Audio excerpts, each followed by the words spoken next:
Hello guys, welcome to practice mock. IFSC grade A का जो full notification है वो आ गया है। तो इसमें थोड़े चेंजेस है वो हम देखते हैं। ठीक है, ओवरऑल जो सिलेबस और जो आपका जो एग्ज़ाम पैटर्न है उसमें कोई चेंजेस नहीं है, पर एलिजिबिलिटी क्राइटेरिया है उसमें बड़ा चेंज है। तो उसके बारे में पहले देखते हैं। ठीक है, तो पहले शॉर्ट नोटिस आया था जो हमने अच्छे से देखा था। ठीक है, आपको पता ही होगा कि फेज़ 1 आपका 11/10 को यानी कि 11 अक्टूबर को है और फेज़ 2 आपका 15 नवंबर को है। ठीक है, और ऑनलाइन एप्लीकेशन अभी 11 यानी कि आज से होके 25/9 यानी कि 25 जो आपका सितंबर है तब तक होगी। ठीक है, तो ये आपको पहले ही पता था। अभी नेक्स्ट देखते हैं, जो ब्रेकडाउन है वैकेंसीज का वो देख लेते हैं। तो टोटल 20 वैकेंसी थी, उसमें से 12 वैकेंसी है। 12 वैकेंसी वो हमारी जर्नलिस्ट के लिए थी। ठीक है, तो उसमें 2 एससी के लिए, 1 एसटी के लिए, 3 ओबीसी के लिए, 2 ईडब्ल्यूएस और 4 जनरल कैटेगरी की वैकेंसी है। ठीक है, अभी जो मेन मुद्दा है वो देखते हैं कि एजुकेशन क्वालिफिकेशन में क्या हुआ है। ठीक है, प्रीवियस ईयर का जो नोटिफिकेशन था उससे अगर कंपेयर करें तो ये सारी चीज़ें अभी भी सेम ही है। ठीक है, आपके पास masters degree in statistics, economics, commerce, business administration, finance यानी कि एमबीए इन फाइनेंस और उसके इक्विवेलेंट कुछ होगा तो आप एलिजिबल है। फिर बैचलर डिग्री इन आईटी यानी कि आप बीटेक किया है, आईटी किया है, बीएससी इन कंप्यूटर साइंस किया है, वो सारे लोग एलिजिबल होंगे। फिर bachelors degree in commerce and लिखा है यानी कि बीकॉम वाले नहीं एलिजिबल होंगे। बीकॉम के साथ आपने सीएस, सीएफएस, सीएस, आईसीडब्ल्यूए किया हुआ है तो आप एलिजिबल है। और बैचलर डिग्री इन लॉ, तो ये सारे लोग एलिजिबल होंगे। अगर प्रीवियस ईयर से कंपेयर करें तो यहाँ पे उन्होंने लास्ट में तब लिखा था कि और एनी अंडर ग्रेजुएट। ठीक है, तो कोई भी अंडर ग्रेजुएट पहले था वो एलिजिबल था, पर इस साल से वो अभी नहीं है। ठीक है, इन्होंने जितना दिया है इतने ही लोग जो है वो अवेलेबल है, एलिजिबल है। ठीक है, अभी इसमें ऐसा लिखा है कि एमबीए इन फाइनेंस आपका स्पेसिफिकली नहीं लिखा है। अगर आपकी डिग्री में तो आपको वो प्रूव करना पड़ेगा कि आपने एमबीए फाइनेंस किया है कि नहीं। ठीक है, तो वो हो गया एलिजिबिलिटी के बारे में। बाकी आपका जो आईटी और लीगल है उसमें आपको पता ही है कि ऐसे जो वैकेंसी है वो अवेलेबल है। तो टोटल 20 वैकेंसी है। एलिजिबिलिटी, अगर आप एलिजिबल है तो 2 स्ट्रीम में अप्लाई कर सकते हैं, यानी कि अगर आपने बीटेक इन आईटी किया है तो आप क्या आईटी में भी अप्लाई कर सकते हैं और जर्नलिस्ट में भी अप्लाई कर सकते हैं। ठीक है, आईटी में इन्होंने ऐड किया है कि आपको बाद में एक कोडिंग जो आपका क्वालिफिकेशन है वो होगा, यानी कि फेज 2 अगर आपने कर दिया उसके बाद में आपका एक कोडिंग टेस्ट होगा जो क्वालिफाइंग नेचर का रहेगा। ठीक है, तो वो भी एक वहाँ पे आईटी वाले में चेंज है। ठीक है, नेक्स्ट देखते हैं। इसमें जो ब्रेकडाउन रहता है वो वही जो सेबी पीएफआरडीए इसमें है ऐसा ही कि फेज 2 का 85% और जो आपका इंटरव्यू है उसका 15% जो है वो वेटेज रहता है। ठीक है, अभी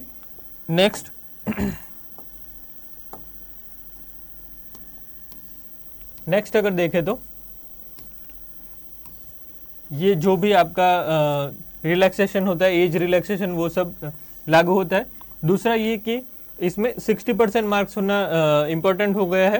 पहले ये भी नहीं था कि 60% होना चाहिए, पर अब से ये लोग भी अभी 60% मिनिमम है वो एलिजिबिलिटी बोल रहे हैं। और अब जो रिलैक्सेशन है SC ST में 5% मार्क्स यानी कि आपका 55% है, SC ST कैटेगरी है तो वो आपके लिए एलिजिबल हो जाएगा। ठीक है, नेक्स्ट देखते हैं।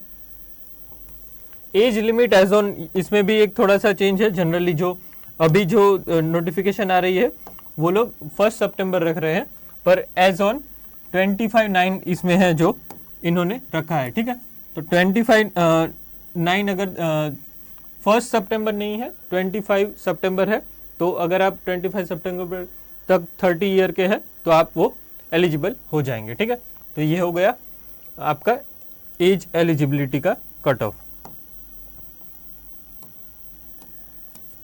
नेक्स्ट देखते हैं।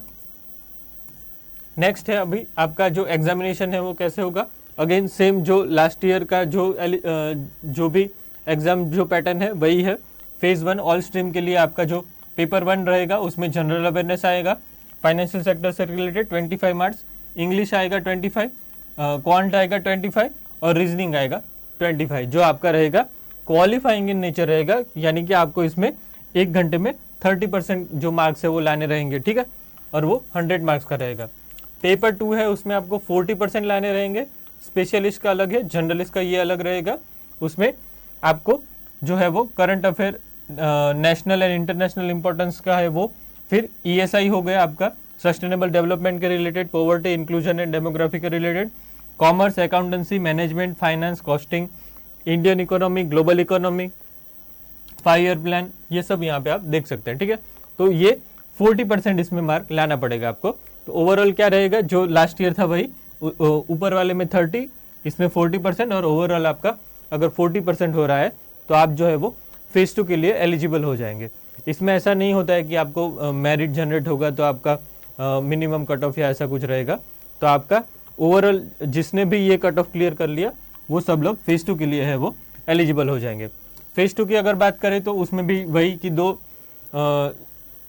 पेपर रहेंगे फेज 1 की तरह। जनरल स्ट्रीम की बात कर रहा हूँ मैं, तो कॉमन फॉर ऑल स्ट्रीम में आपका इंग्लिश आ जाएगा, उसमें प्रीसी, ऐसे और कॉम्प्रिहेंशन आ जाएगा 100 मार्क का, जिसका जो वेटेज है वो 1/3 रहेगा, जैसे सेबी PFRDA उसमें रहता है। ठीक है, और उसमें पेपर 2 है जो जनरलिस्ट वाला, उसमें जो IFSC रिलेटेड जो रेगुलेशन है वो पूछी जाएगी। For example IFSC act, union budget, economic survey, banking, capital market, insurance, pension fund, Boolean, gift city, gift IFSC global financial centre etcetera. ठीक है, तो ये सब चीज़ें यहाँ पे होगी, और उसमें 2/3 जो है वो आपका जो है कट ऑफ 2/3 आपका वेटेज जो है वो रहेगा। ठीक है, यानी कि इसका वेटेज 66% है और इंग्लिश जो है उसका वेटेज 33% रहेगा, और इसका प्रॉपर जो है वो मेरिट बनेगा, यानी कि 3x या 5x जो पीपल है उसको इंटरव्यू के लिए बुलाया जाएगा। फॉर एग्जांपल 12 है तो अराउंड 60 पीपल या फिर